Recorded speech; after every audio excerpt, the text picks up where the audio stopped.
those pesky negative thoughts. A lot of people are posting all of their negative stories on Facebook, especially with the COVID, people out of work, the way things are going in not just the United States, but across the world. And we're not all real happy right now. So we're all in a very negative aspect.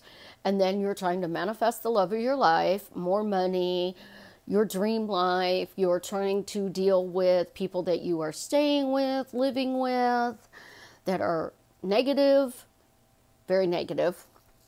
And you're trying to stay on this positive mental diet. Well, we're going to start this. Throw out the word positive. Mental diet is something that you definitely are going to need, especially if you are consciously manifesting. So you're a conscious creator. What are you going to do to be able to change the circumstance? This is Susie, your beautiful millionaire swan queen. Welcome back to the garden, my beautiful duckling. Subscribe, smash the like button, share my videos, and I would truly, truly appreciate it. Also, I do still have some openings this week for one-on-one coaching. I can do video coaching, audio coaching. I also do email and DMs. So if you're interested, you can hit me on my business Facebook page or send me an email. So you have a bunch of negative Nancys around you. And I'm not picking on Nancy. I'm just saying it goes together, negative Nancy. So you have a bunch of negative Nancys and negative Nathans, because we have guys that are negative too. So we have Nancy and Nathan that are negative, and we're living with them, aka mom and dad, my brother and sister, my roommates. What am I going to do with them? Well, here's the catch. You're thinking about them being negative. You are running thoughts through your head of how do I get them to be positive? Well, positive and negative still go into the electrical outlet the exact same way. You plug them in. You just don't know which is going to show up on the TV screen. So if I am positive that I'm not going to touch my face, we all know I'm not going to get through this video without touching my face. We know that. I mean, you know it right away. I'm positive. I'm not going to touch my face throughout this video. I guarantee you I'm not going to touch my face because I'm positive. It's going to kill me to be positive, to touch my face. Oops, just did it again. Without even thinking about it. And that's what we're doing. We're doing words like positive and negative instead of, you know what? I live a charmed life, and everybody around me, I raise them up. I raise them up. I make them want to be better people. So if you're living with mom and dad, if you are having roommates, if you are currently in a relationship and you're living with your significant other, how do we change them to be more upbeat, more positive? Yes, we want to turn them into positive Pamela and positive Patrick. So now we have negative Nancy Nathan, who has become positive Pamela Patrick. It doesn't work, guys. It truly, truly doesn't work. You think positive and negative is good because negative is the bad side, everything's going wrong. Positive is the good side, everything's going right.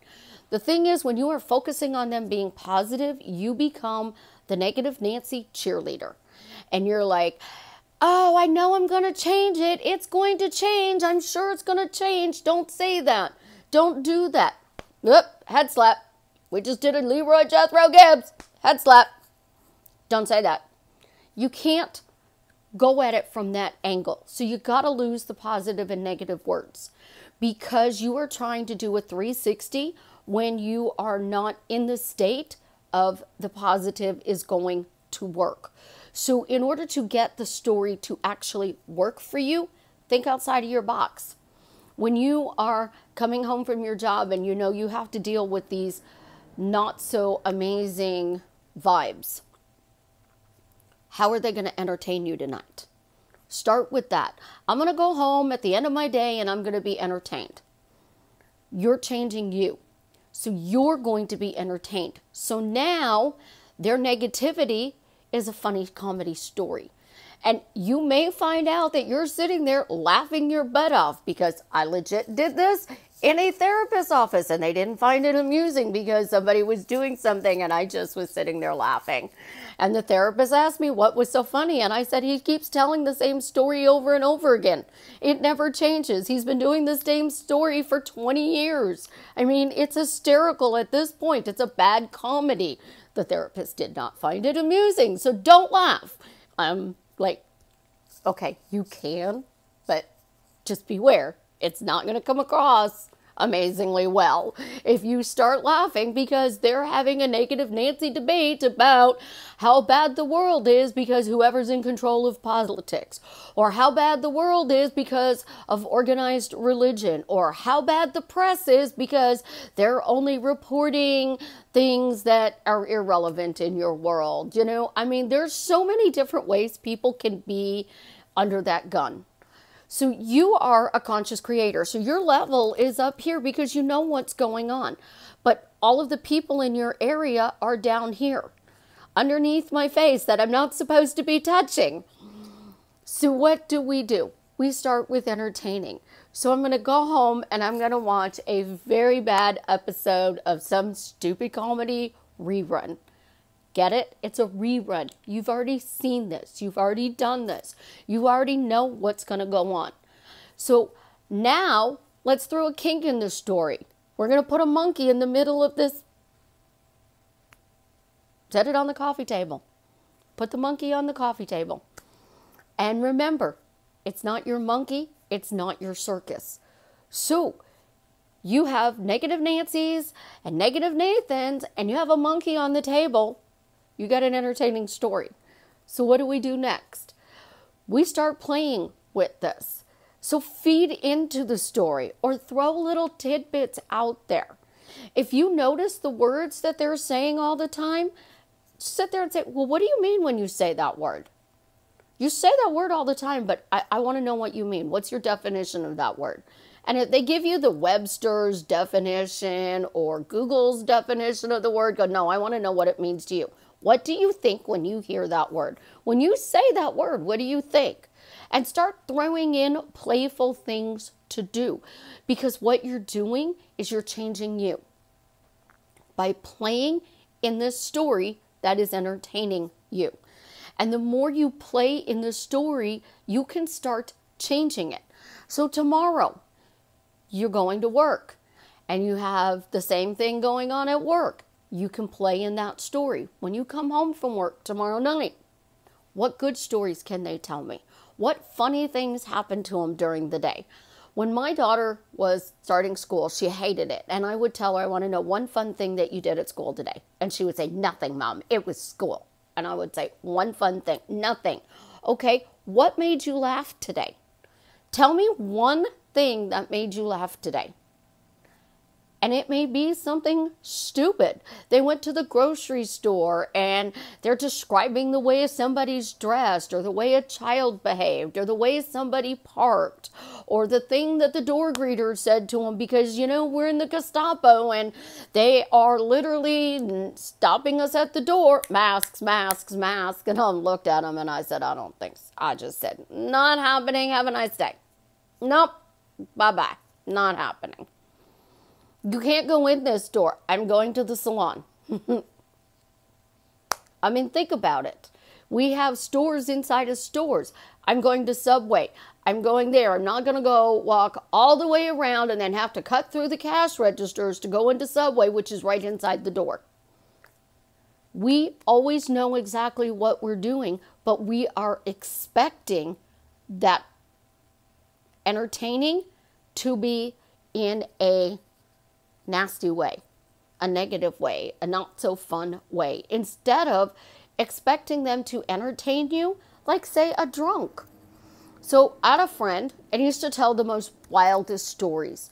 He would tell the most amazing stories, and he would laugh, and he would joke. And the thing is, all of us knew that they were bits and pieces from a movie. And they were different movies, and he would combine all of these movies together and tell this story. He has subsequently passed away, and now nobody's here to listen to his stories. We all want to hear them, but we can't. And we can't put the stories together because even though he told them, they changed. When he was drunk, they would change. So we'd take this Sylvester Stallone movie, this Chuck Norris movie, this Jean-Claude Van Damme movie, and he would combine all three of those characters into one person, himself, to entertain us. And we would have an amazing evening sitting there drinking and barbecuing with him because it was entertainment. We didn't look at it as, oh, he's a liar, he's a bullshitter. We're like, oh, he's coming over. We're going to be entertained tonight. This is going to be a fun night. That's what you got to do. You got to look at it as they're stuck in their reality. And because everybody is taught, everyone is you pushed out, you should be able to, bam, change it. Well, you can't, especially if you live with them. It's not going to instantly flip. Unless you start using this phrase, why am I spoiled? Why am I spoiled when I go home and I'm entertained with the most amazing stories that happened today? Now you're not thinking negatively. So if they're talking about whether or not they like the president or who's running for president or the COVID or coronavirus or the fact that we can't travel or we still have to wear a mask, you're okay with it. So many people teach everyone is you pushed out. Well, I said you're going to wear a red shirt today, so you have to wear a red shirt. And you didn't wear a red shirt, so there's something wrong with me because you didn't wear a red shirt today. No, that's not true, guys. So in order for me to wear a red shirt, I have to have that thought. And you have to implant that thought in my brain. Well, we're dealing with the one consciousness. So I didn't wear a red shirt today, but 5 other people did. Almost. But you're not looking at, you got 5 people to do it when you were just thinking about me. So I look at everybody you pushed out is a story you are telling about what is going on in your reality. So you are talking about your 3D and you are saying, so-and-so does this, so-and-so does that. So we'll take my bodybuilder friend, Hunter. He'd get a woman to fall in love with him in 48 hours and they're still in love with him. Simply because his story he was running is, if I keep asking you, why do you love me?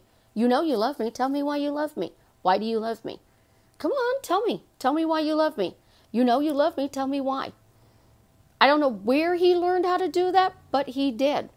And these women would fawn all over him. And then he would be like, because he didn't get a chance to know them and to decide whether or not he actually wanted a relationship with them. He didn't describe what his ideal woman was. So he would get hot, crazy messes. He would get people who were doing drugs. He would get just crazy people. He would get stalkerish behavior. And he would get women who became so obsessed with him that he couldn't get away from them. So here's the thing. He only told part of his story. And the only part of the story was I could get any woman to fall in love with me in 48 hours. And he did it. But he didn't say that these women were amazing, beautiful, hot, awesome, wonderful women who wanted to be his queen. He just said they fell in love with him. He didn't describe what they were going to do after they fell in love with him. And because he didn't get to know them, and he didn't create what they were doing, he got constant hot, crazy messes. And because he got constant hot, crazy messes, that was the story he told. Well, I get them to fall in love with me, and then I find out they're a hot, crazy mess. I get them to fall in love with me, and they're a hot, crazy mess.